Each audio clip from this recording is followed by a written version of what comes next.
Andaj ne duhet të dimë se me të vërtet mrekulli e kohës tonë është që ne të ushqehemi me edukat të lartë dhe me sjellje të lartë.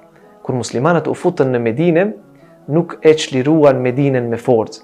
Ata në moment që hyrën në Medinë, të gjithë njerëzit e kishin shikimin ka muslimanët, mirë po askush as nuk i përshëndeti, as nuk i pyeti se pse keni ardhur dhe as nuk i pyeti se sa do të qëndroni, mirë po as nuk i pyetën se çfarë do të bëni këtu. Thuhet se muslimanët qëndruan në Medinë 7 ditë dhe pas 7 ditësh po shkonin medinasit tek familjet e muslimanëve dhe ju thanë me një pyetje: a mund të na tregoni çfarë duhet ne të bëjmë që të jemi si ju? Vetëm një pyetje parashtrua. A mund të na tregoni se çfarë ne duhet të bëjmë që të jemi si ju?